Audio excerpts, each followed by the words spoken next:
Hello दोस्तों, स्वागत है आप लोग का केमिस्ट्री की एक्स्ट्रा क्लास में।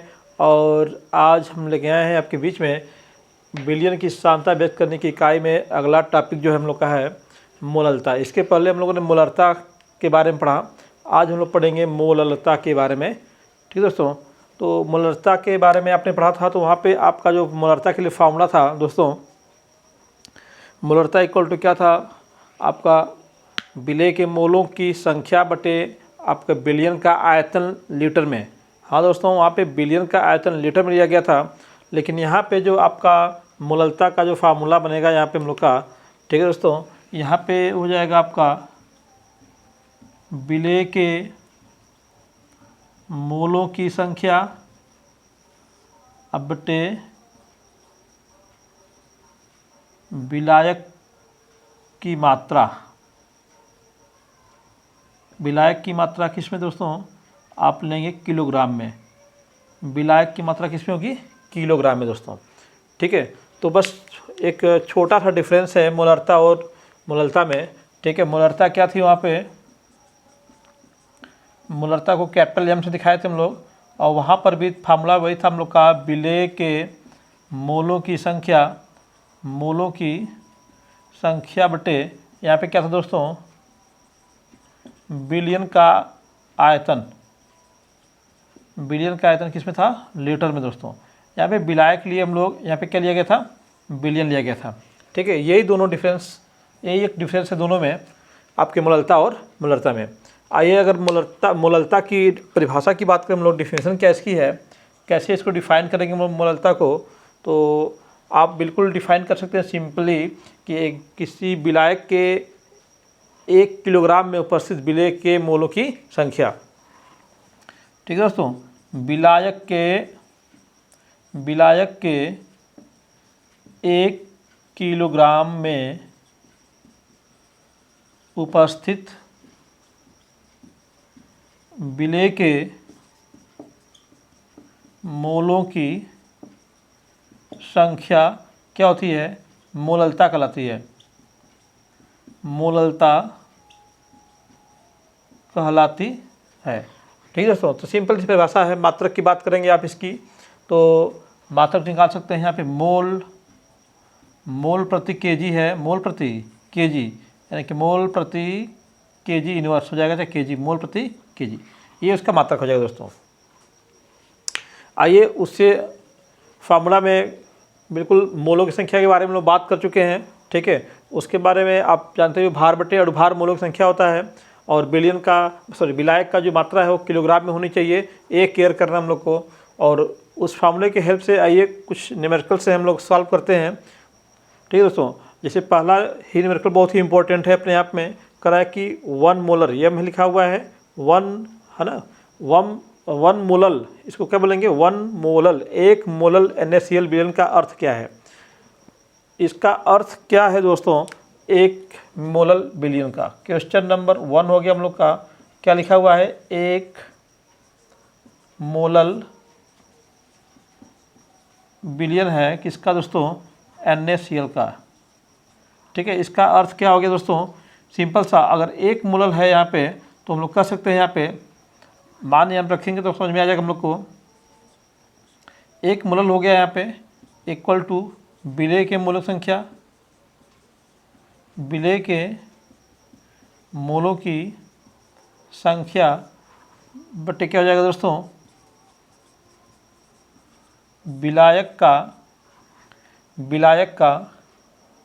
विलायक की मात्रा किसमें, किलोग्राम में। ठीक है दोस्तों, इसका मतलब क्या हो गया दोस्तों, यहाँ पे आपका विलेय के मोलों संख्या भी क्या हो जाएगी, 1 मोल अगर ले लें हम लोग, आप विलायक की जो मात्रा है 1 किलोग्राम ले लें हम लोग दोस्तों, तो बिल्कुल इसकी वैल्यू क्या आएगी, 1 आएगी। ठीक है, यानी कि हम कह सकते हैं यहाँ पे कि आपका 1 मोल का अर्थ क्या हो गया, अब यहाँ से बता सकते हैं बिल्कुल सिंपल, इसको देखने के बाद आप इसका अर्थ बता सकते हैं। का अर्थ क्या होगा, इसका कहने का मतलब क्या हो गया कि 1 किलोग्राम में, है ना, 1 किलोग्राम विलायक में, 1 किलोग्राम विलायक में क्या है, विलेय के 1 मोल 1 मोल घुले हैं। ठीक है, इसका अर्थ हो गया। इसका दूसरा अर्थ भी निकाल सकते हैं हम लोग यहाँ से, है ना। अब यहाँ पे 1 मोल क्या होगा, यहाँ पे नाम लिया हुआ इसने NaCl का, तो NaCl के मोलों की संख्या क्या होती है दोस्तों, भार बटे क्या होता है, अणुभार, भार बटे अणुभार। अगर यहाँ से हम लोग भार निकालें तो भार बराबर क्या हो जाएगा, भार बराबर यहाँ पे 1 मोल है इसका, तो 1 गुणे क्या हो जाएगा, अणुभार, 1 गुणे अणुभार। तो भार निकालेंगे तो क्या होगा, 1 गुणे अणुभार क्या होगा, NaCl का Na का क्या होता है 23, Cl का कितना होता है दोस्तों 35.5, जोड़ेंगे कितना हो जाएगा, जोड़ लीजिए 58.5 यानी कि 1 × 58.5। ठीक है, ये हो जाएगा आपका ग्राम में, तो ये हो गया 58.5 ग्राम। ठीक है, तो ये किसका NaCl का मोलों की संख्या की सहायता से आपने क्या किया, उसका भार निकाल लिया यहाँ से। तो इसी चीज़ का एक और अर्थ बोल सकते हैं हम लोग यहाँ पे कि 1 किलोग्राम विलायक में 1 किलोग्राम विलायक में NaCl का 58.5 ग्राम घुला है। ठीक है दोस्तों, 1 मोलर बिलियन किसका NaCl का अगर हम लोग ले रहे हैं तो उसका अर्थ क्या है कि 1 किलोग्राम विलायक में विलेय के 1 मोल घुले हुए हैं, यानी कि NaCl के 1 मोल घुले हुए हैं, या फिर उसी को दूसरे शब्दों में कहेंगे हम लोग तो 1 किलोग्राम विलायक में NaCl का 58.5 ग्राम क्या है, घुला हुआ है। ठीक है दोस्तों, तो ये इसका अर्थ निकल के आएगा हम लोग का जो पहला क्वेश्चन था आपका। ठीक है दोस्तों, बिल्कुल समझ में आ गया होगा आप लोग को। ठीक है, आइए क्वेश्चन नंबर 2 की तरफ चलते हैं। क्वेश्चन नंबर 2 क्या बोल रहा है दोस्तों, बिल्कुल ध्यान से देखिए, सिंपल क्वेश्चन वो भी है, इम्पोर्टेंट है, बहुत ही इम्पोर्टेंट है, आपके बोर्ड के एग्जाम के हिसाब से बहुत ही इम्पोर्टेंट क्वेश्चन है दोस्तों। आइए देखते हैं क्या बोल रहा है कि 103.65 ग्राम है, 103.65 ग्राम HCl सॉल्यूशन में कितना 3.65 ग्राम क्या है HCl है, तो बिलियन की मोललता ज्ञात कीजिए। ठीक है दोस्तों, यहाँ पे क्या दिया हुआ है, बिलियन दिया हुआ है। ये आपका क्वेश्चन नंबर 2 के लिए हो गया। बिलियन की मात्रा क्या है, बिलियन की मात्रा हो गया दोस्तों 103.65 ग्राम, ये हो गया। ठीक है, और इस बिलियन में इतने ग्राम HCl विलेय है, यानी कि विलेय की मात्रा भी दिया हुआ है। तो विलेय की मात्रा क्या हो जाएगा दोस्तों, विलेय की मात्रा क्या हो जाएगी, इतने ग्राम बिलियन में, बिलियन की मात्रा तो ये हो गई, और इतना ग्राम HCl क्या है, घुला हुआ है, यानी कि विलेय की मात्रा क्या हो गई, विलेय की मात्रा हो जाएगी 3.65 ग्राम। ठीक है, तो अब यहाँ पे हमें तो क्या निकालना है, मोललता निकालनी है। तो मोललता के लिए हम लोग क्या चाहिए, विलायक की मात्रा चाहिए। तो आप जानते हो दोस्तों, विलायक की मात्रा बराबर क्या हो जाएगा, बिलियन की मात्रा माइनस विलेय की मात्रा, विलेय की मात्रा, बिलियन की मात्रा माइनस विलेय की मात्रा। तो विलायक की मात्रा निकाल लीजिए, यहाँ से क्या हो जाएगा 103.65 माइनस 3.65 इक्वल टू 100 ग्राम, 100 ग्राम, ये ग्राम में निकला। इसको केजी में चेंज कर सकते हैं, तो 100/1000 करेंगे। ठीक है, 1000 करेंगे तो क्या हो जाएगा, ये केजी में जाएगा। ठीक है, यानी कि 1/10 इक्वल टू 0.1 kg हो गया दोस्तों। ये निकल गया आपका विलायक की मात्रा। किसकी निकल गई, विलायक की मात्रा। अब देखिए दोस्तों, विलेय का भार मालूम है आपको। ठीक है, विलेय का अणुभार निकाल लीजिए, विलेय का अणुभार निकाल लीजिए, तो क्या होता है भार बटे अणुभार। तो भार कितना हो जाएगा यहाँ पे 3.65, सॉरी अणुभार निकाल लो आप, तो HCl का क्या हो जाएगा, H का परमाणु भार प्लस Cl का, तो H कितना होता है 1 होता है। ठीक है, Cl का 35.5 यानी कि 36.5 हो गया। ये निकल गया अणुभार, ठीक है। अणुभार कितना हो गया 36.5 हो गया। तो यहाँ से आप क्या निकाल सकते हो, आपके पास भार है और क्या हो गया अणुभार मिल गया आपको, तो यहाँ से मोलों की संख्या निकाल सकते हो दोस्तों। तो क्या हो जाएगा मोलों की संख्या, मोलों की संख्या क्या होता है भार अपान अणुभार होता है। तो 3.65 अपान 36.5, ठीक दोस्तों।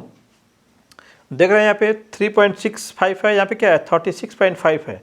डेसिमल का डिफरेंस यहाँ पे है। अगर इस डेसिमल को यहाँ कर दें तो इजीली कैंसिल हो जाएगा ये, ठीक है। तो उसको यहाँ पे करने के लिए क्या करना पड़ेगा हम लोग को, ठीक है। इसमें आप 10 से मल्टीप्लाई कर दो ऊपर और 10 से मल्टीप्लाई कर दो नीचे, तो ऊपर हो जाएगा आपका क्या चीज़ 36.5 हो गया और नीचे क्या है 36.5 इंटू 10 ये रहने दीजिए आप। तो 36.5 से क्या होगा कैंसिल हो जाएगा, क्या मिला 1/10 इक्वल टू 0.1, ठीक है। ये मोलों की संख्या हो गया। HCl के मोलों की संख्या क्या हो गई 0.1 हो गई दोस्तों। तो अब क्या है इसकी आप मोललता निकाल सकते हो। तो मोललता क्या हो जाएगा दोस्तों, मोललता क्या हो जाएगा, मोललता बराबर क्या होता है, मोललता इक्वल टू क्या हो जाएगा विलय के मोलों की संख्या। तो विलय के मोलों की संख्या क्या हो गया 0.1 अपान विलायक की मात्रा। तो विलायक की मात्रा क्या निकला 0.1 निकाला हुआ आपने। तो 0.1 अपान 0.1 ये केजी में है दोस्तों, तो इसको केजी में बदलने की जरूरत नहीं है। ये कटेगा तो क्या हो जाएगा 1, क्या हो जाएगा 1 यम हो जाएगा, ठीक है दोस्तों। तो ये है आपका एक सवाल, ठीक है, आपका बिल्कुल मोललता निकालने के लिए। फिर से एक बार रिपीट कर लीजिए। आपका ये HCl का बिलियन था, ठीक है, उस बिलियन में इतना ग्राम HCl था, तो ये बिलियन की मात्रा हो गई, ये विलय की मात्रा हो गई। बिलियन की मात्रा से आपने विलय की मात्रा को क्या किया घटा दिया है, क्या मिल गई है विलायक की मात्रा मिल गई आपको। यहाँ पे विलायक की मात्रा मिल गई आपको, किलोग्राम में बदल दिया आपने इसको 1000 से डिवाइड करके, ठीक है। अब विलय का अणुभार निकालने के लिए हाइड्रोजन का जो परमाणु भार है और क्लोरीन का परमाणु भार आपने जोड़ दिया हुआ है, ठीक है। मोलों की संख्या निकालनी थी आपको, तो भार बटे अणुभार होता है, भार बटे अणुभार। आपने डेसिमल को बराबर करने के लिए 10 से ऊपर नीचे में क्या किया मल्टीप्लाई कर दिया कैलकुलेशन को ईजी करने के लिए। तो ये आपका हो गया 36.5 पन 36.5 दोनों क्या हो गया कैंसिल हो गया, नीचे 10 बचा था 1/10 इक्वल टू 0.1 हो गया। ये निकल गया मोलों की संख्या। और मोललता क्या होती है मोलों की संख्या बटे विलायक का भार। तो विलायक का भार क्या था 0.1 था, यहाँ पुट किए आप क्या हो गया है 1 मोलल। तो यहाँ पे जो बिलियन मिला के ऐसा 1 मोलल, इस बिलियन की आपकी मोललता कितनी हो गई 1 हो गई, ठीक है दोस्तों। तो आइए चलते हैं तीसरे क्वेश्चन की ओर। क्वेश्चन नंबर 3, क्वेश्चन नंबर 3 क्या है दोस्तों, देखिए क्वेश्चन नंबर 3 को आप देखिए क्या आइडिया लग रही है उसकी, कैसे लगेगा ये, क्या करना हम लोग को है। यहाँ पे सिंपल क्वेश्चन ये भी है दोस्तों बट इम्पोर्टेंट है, सिंपल है बट इम्पोर्टेंट है। कह रहा है 49% H2SO4 बिलियन की मोललता ज्ञात कीजिए, ठीक है दोस्तों।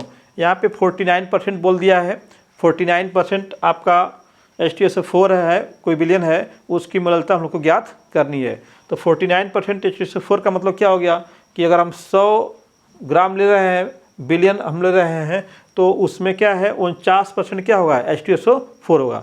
अगर हम 100 ग्राम या 100 ml बिलियन लेंगे तो उसमें 49 ml या 49 ग्राम क्या हो जाएगा H2SO4 की मात्रा हो जाएगी दोस्तों। तो आप बिल्कुल सिंपल इसको लगा सकते हैं। क्या मान लीजिए कि आपका 100 ग्राम जो है बिलियन है, माना 100 ग्राम बिलियन है, मान लीजिए यहाँ पे क्वेश्चन नंबर 3, क्वेश्चन नंबर 3 यहाँ पे देखिए मान लीजिए माना आपका 100 ग्राम जो है बिलियन है, 100 ग्राम बिलियन है। अगर 100 ग्राम बिलियन है तो उसमें आपका विलय कितना होगा, कितना है 49%, ठीक है। तो विलय कितना हो जाएगा दोस्तों,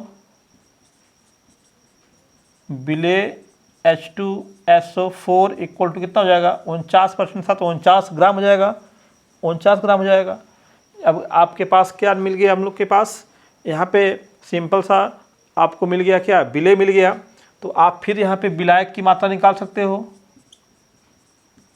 विलायक की मात्रा कितना हो जाएगा 100 माइनस 49 इक्वल टू कितना 51, कितना हो गया 51 ग्राम, 51 ग्राम विलायक की मात्रा निकल के आ गई यहाँ पे 51 ग्राम निकल गया दोस्तों। ठीक है, अब हमें क्या है, विलायक की मात्रा मिल गई तो हमें क्या चाहिए, विलेय का भार तो मालूम ही है, विलेय का भार हम लोग को मालूम ही है, विलायक की मात्रा हम लोग को मालूम चल गई। अगर विलेय का अणुभार निकाल लें तो मोलों की संख्या निकाल सकते हैं। ठीक है, तो आइए H2SO4 का अणुभार निकाल लीजिए दोस्तों। तो जानते ही हैं हाइड्रोजन का 1 होता है तो 2 गुणे 1 हो जाएगा, 2 हाइड्रोजन है। सल्फर का 32 होता है, 32, और ऑक्सीजन का 16 होता है तो 16 चौको 64, यानी कि 16 × 4 हो जाएगा। तो 2 + 32 + 64 कितना हो जाएगा दोस्तों 96 और 2 98 हो जाएगा, कितना हो जाएगा 98। ठीक है दोस्तों, 98 निकल गया H2SO4 का अणुभार। अब क्या है, आपके पास अणुभार है और इसके पास विलेय की मात्रा है, तो इसके मोलों की संख्या निकाल लीजिए।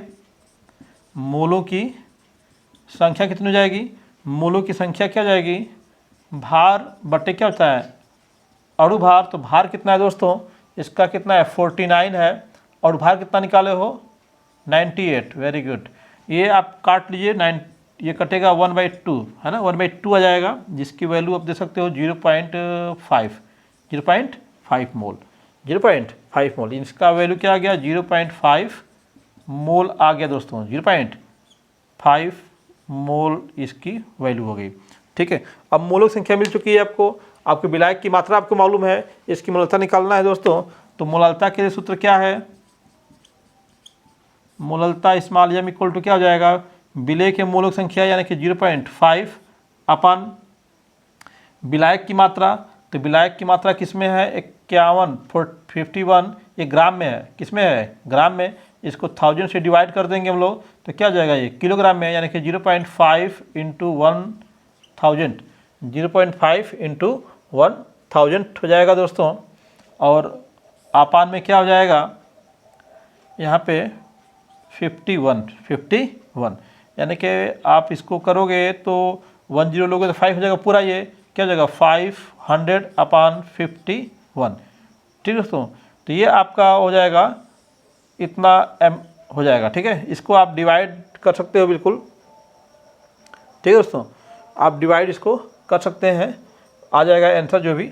ठीक है, दशमलव में आएगा, डेसिमल में। ठीक है, आप इसको डिवाइड कर लीजिएगा। ठीक है, आइए नेक्स्ट क्वेश्चन की तरफ चलते हैं हम लोग। 4th क्वेश्चन,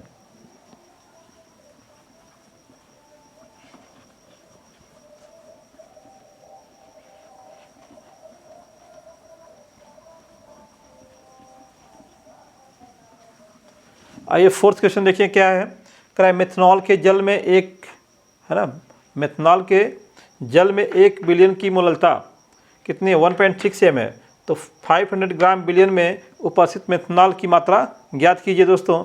ठीक है, ये क्वेश्चन भी आपका बहुत ही सिंपल है, आप इसको भी बिल्कुल इजीली सॉल्व कर सकते हैं दोस्तों, क्योंकि यहाँ पे आपको दिया हुआ है क्या चीज़, मोललता दिया हुआ है। ठीक है, ये मोललता दिया हुआ है। ठीक है, और यहाँ पे क्या आपका आंसर है, ये क्या है दोस्तों, आंसर आपका दिया हुआ है मैंने। ठीक है, क्योंकि इस क्वेश्चन को मैं दे रहा हूँ आपको होमवर्क के लिए। मेथनॉल समझते ही हो, मेथनॉल का क्या होता है CH3OH। ठीक है, इसकी मोललता आपको दिया हुआ है। ठीक है, और आपका बिलियन का मात्रा दिया हुआ है यहाँ पे, है ना, ये आपकी क्या है ग्राम बिलियन है, ये इतना ग्राम क्या है बिलियन है। मोललता दिया हुआ है आपको, बिलियन दिया हुआ है, वहाँ से यहाँ से आप विलेय की मात्रा निकाल करके बिलियन में से घटा देंगे विलेय को तो क्या निकल जाएगा विलायक की मात्रा। और जब विलायक की मात्रा निकाल लेंगे तो बिल्कुल विलायक का अणुभार निकाल लेंगे, डिवाइड करेंगे, विलायक मोलों की संख्या निकल जाएगी और आपका क्या वहाँ से मोललता निकाल लेंगे दोस्तों। ठीक है, तो बिल्कुल ये आपका आंसर आप इससे निकाल सकते हो, इसलिए मैंने आंसर दे दिया, ये आपका हो जाएगा। आप इसको करके इसका आंसर आप कमेंट में देंगे। ठीक है, इस क्वेश्चन को आप लगा करके कमेंट में इसका आंसर देंगे। ठीक है ना, यहाँ पे मैंने आंसर दिया हुआ है, देखिए आपका आंसर सेम आता है कि डिफरेंस आता है। ठीक है, बिल्कुल। आइए क्वेश्चन नंबर 5 की तरफ चलते हैं। क्वेश्चन नंबर 5, 4 को मैंने छोड़ दिया। क्वेश्चन नंबर 4 क्या हो गया आपके लिए, क्वेश्चन नंबर 4 हो गया आपके लिए होमवर्क। क्या हो गया दोस्तों, होमवर्क हो गया। और क्वेश्चन नंबर 5 को हम बताते हैं आपको। ठीक है, क्वेश्चन नंबर 5 देखिए दोस्तों, कह रहा है 20% K2CO3 है ना, K2CO3 है, पोटेशियम कार्बोनेट है आपका, ठीक है। तो यहाँ पे क्या है, विलयन की मोलरता ज्ञात करना है यहाँ पे। तो 20% है दोस्तों, तो सिंपल अभी तो लगाया मैंने सवाल, ये वाला देखो बिल्कुल, ये वाला क्वेश्चन नंबर 3 और ये क्वेश्चन नंबर 5 दोनों क्या है, सेम है। अभी क्वेश्चन नंबर 3 लगाया, क्वेश्चन नंबर 5 क्या है, सेम है। तो दोनों क्वेश्चन सेम है, ये भी आप लगाना चाहो तो लगा सकते हो, नहीं तो इसको भी क्या है अब मैं छोड़ रहा हूँ आपके लिए होमवर्क के लिए, ठीक है।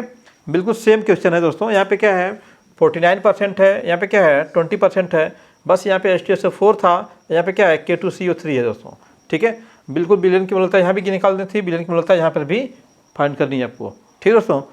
तो अब मैं उम्मीद करता हूँ कि आप लोग क्वेश्चन को सॉल्व कर लेंगे, ठीक है। आइए क्वेश्चन नंबर 6 को देखते हैं, ठीक है। 5 भी तो सिंपल ही निकल गया, ठीक है। क्वेश्चन नंबर 6 को देखिए। क्वेश्चन नंबर 6 क्या है, 100 ग्राम विलायक में विलेय के 1/10 मोल घुले हुए हैं, विलयन की मोलरता ज्ञात कीजिए। तो यहाँ तो बिल्कुल और सिंपल कर दिया दोस्तों, यहाँ पे विलायक की मात्रा दिया हुआ है, विलायक की मात्रा दिया हुआ है दोस्तों कितना, 100 ग्राम दिया हुआ है, ठीक है। और विलेय के मोल दिया हुआ है, तो आपके विलेय के मोल बिल्कुल सिंपल 1/10 दिया हुआ है, आप इसको 0.1 बोल सकते हो, 0.1 मोल बोल सकते हो इसको, ठीक है। अब विलयन की मोलरता ज्ञात करना है तो बिल्कुल कोई दिक्कत नहीं है। मोलरता निकालने के लिए फार्मूला आपके पास है, मोलरता इक्वल टू क्या होता है, मोलों की संख्या 0.1 हो गया, और आपका विलायक की मात्रा क्या हो गया 100 ग्राम है, तो इसको आप किलोग्राम बदलेंगे तो क्या होगा 1000 हो जाएगा, 1000 ऊपर जाएगा आपका, 0.1 इंटू 1000 अपन क्या हो जाएगा 100, तो 100 10 जा क्या हो जाएगा 1000, तो 0.1 इंटू 10 क्या करेंगे मल्टीप्लाई करेंगे तो क्या होगा 1, तो 1 मोल आ गया दोस्तों, ठीक है। तो ये तो देख रहे हैं बिल्कुल, ये भी पहला क्वेश्चन भी 1 मोल से है, इसका भी आंसर 1 मोल ही आया था, अब इसका आंसर में क्या है 1 मोल ही आ गया, ठीक है। आप इसको बिल्कुल क्वेश्चन नंबर 4 को और 5 को मैंने छोड़ दिया है, क्वेश्चन नंबर 4 और 5 बिल्कुल सॉल्व करके उनके आंसर कमेंट में देंगे दोस्तों, ठीक है। ये बिल्कुल इंपॉर्टेंट है आपके बोर्ड के एग्ज़ाम के लिए, तो उम्मीद करते हैं कि ये क्वेश्चन आपके बोर्ड के एग्ज़ाम में आएंगे इस टाइप के, और आप बिल्कुल करके आएंगे, ठीक है दोस्तों, धन्यवाद।